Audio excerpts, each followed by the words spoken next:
Oh, what is going on, football fans? Back at it with another New York Giants video. You guys getting a bit of a throwback, a car video. I used to do a ton of these back in the day if you're an old subscriber of my channel. Today, I'm not going to be home for a while. I'm going into the city, but I wanted to get a quick video up on the news of the day regarding Darius Slayton and kind of just give my full opinion on all of it and how it could really potentially truly benefit both the New York Giants and Darius Slayton outside of the obvious, which I think we could all realize, depth purposes, all the injuries on this team. But I'm going to go a little bit further into it, give my full opinion. I'm going to have the game preview out tomorrow for sure, and hopefully by then we have a little bit more of an update in terms of the injury report and everything else. And then I'll probably have my weekly picks throughout the entirety of the NFL on Friday. May or may not live stream the game on Thursday night. Haven't decided. I've done that in the past. The opening game of the NFL season. Good chance I will, but don't want to fully commit to it. We'll have to wait and see. But regardless, going to have a lot of football content up on the channel soon. In addition, I'll be live with Bad Dog on Friday. But let's dive into the topic of conversation for the day briefly before I got to get on my train.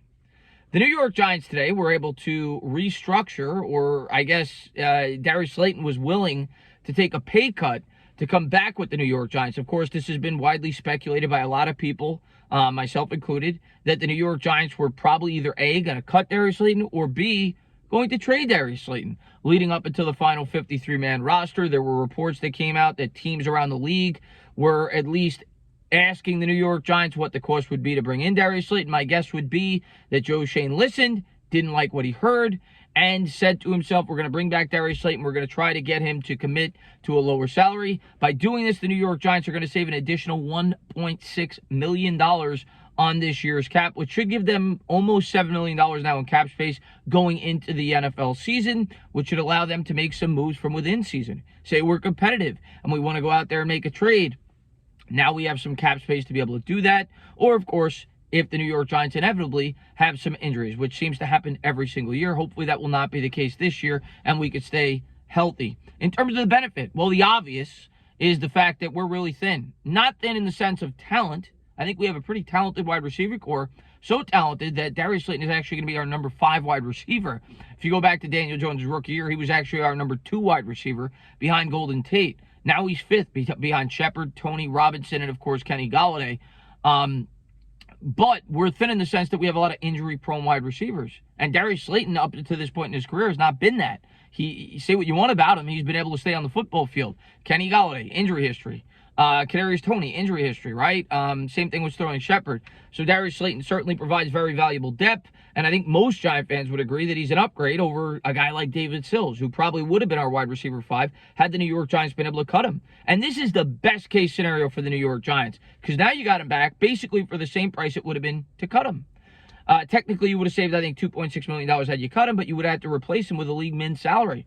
Well, now he's making a league min salary, or right about, I think about $965,000, so right about a league min salary. So it's a win-win, I think, for the Giants, and I think ultimately for Darius Slayton. Had the Giants cut Slayton, he would have had to go to a situation where he probably would have been making a league min salary anyway, and would have been thrown on a roster where he would have had no chemistry with the quarterback whatsoever, would have to learn a brand new offensive scheme, and probably would have been set up for failure.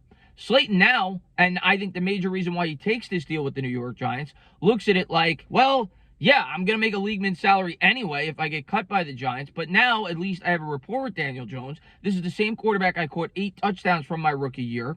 Jones seemingly looks for me a lot in the pass game. Hopefully I can hold on to the football this year, but it makes a lot of sense for him to come back. Not to mention, he is now going to be thrusted into a scheme where the New York Giants are going to be very pass-heavy. Right? So it should give him ample opportunity if the Giants sustain some injuries at that position. And he probably looks at the wide receiving core and says to himself, I'm going to get an opportunity here at some point this year. I know for a fact there's no way all these guys are going to stay healthy.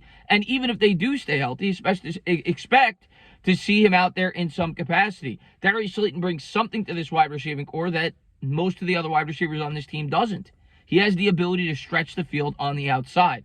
Shepard's more of a slot guy. Galladay's not really a guy that's known for his speed. He's more of a contested catch wide receiver.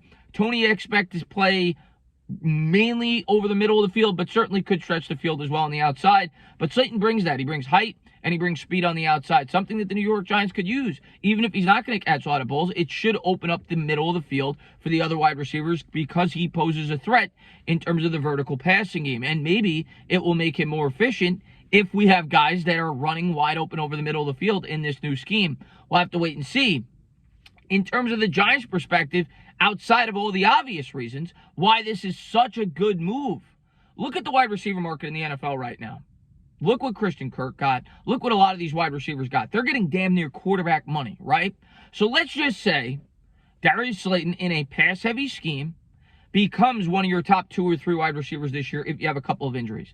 And let's say that Darius Slayton has a similar year to his rookie year. I don't think that's crazy to think. If Kenny Golladay goes down and he gets an opportunity to really be featured in this offense, he catches for 700, 800 yards, catches 6, 7, 8 touchdowns. Let's just say all that happens, which is worst case scenario. We want these guys to stay healthy. We want Darius Slayton to remain the number 5 wide receiver. But if that were to happen, what does that then happen for the New York Giants? It is entirely possible that Darius Slayton may be able to go out there and sign a contract for a decent amount of money somewhere else. And if he does, well, there's a very good possibility that the New York Giants would receive a comp pick. So not only did the Giants get Slayton back for very valuable depth for the same price that it would have cost to cut him, to keep him, you also now have at least a possibility of him producing, at least in a decent capacity this year for the New York Giants, and him signing a contract similar to a guy like Austin Johnson got this year, which I think was 3 years, $27 million, somewhere in there, especially for the amount of money that wide receivers get paid in today's game. Do I expect Slayton to be back after this year? No.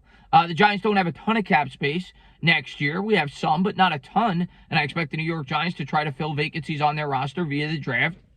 And they have a lot of other players that they potentially may want to bring back that are currently on the football team over a guy like Slayton. But it at least gives you the possibility that you may be able to receive draft compensation for him, which inevitably will probably be more than you would have been able to get for him if you were to trade him in the first place. I don't think the market for Slayton was much. We all know that the New York Giants were desperate to trade him. Every team around the league knew that, especially as the 53-man roster deadline was approaching. So I think this worked out best case scenario in both circumstances. I think Slayton is now in a situation where if a couple of things happen in terms of injuries to the wide receiving core, hopefully it does not happen as a Giants fan, but if it does for Slayton, he now steps into a situation where he has a rapport with the quarterback, is in a pass-friendly scheme, and could have a pretty good statistical season in a contract year. So it's a one-year prove-it deal for Slayton. And for the Giants, they bring back a guy that is familiar with their quarterback, is going to be the wide receiver 5, and provides depth at a position where the Giants have a ton of injury-plagued wide receivers. So I think this is a really good move on both sides. Is it something that's going to add a ton of wins to this team? No, but it worked out. I think the Giants need depth there. They need depth all over this football team. But Daniel Jones going into week 1 now is going to have all of his weapons completely healthy. When's the last time you could say that? Saquon Barkley, Kadarius Toney, Wan'Dale Robinson, Kenny Golladay, Sterling Shepard, and Darius Slayton all seem like they'll be suiting up week 1. So I'm excited. We'll see what this New York Giants offense has against a very, very strong defense on the other side with the Tennessee Titans. Should be a really good test, and Darius Slayton will be in Big Blue. As always, guys, if you liked what you watched, please subscribe. Drop a comment. Maybe give me a little thumbs up. Cheers.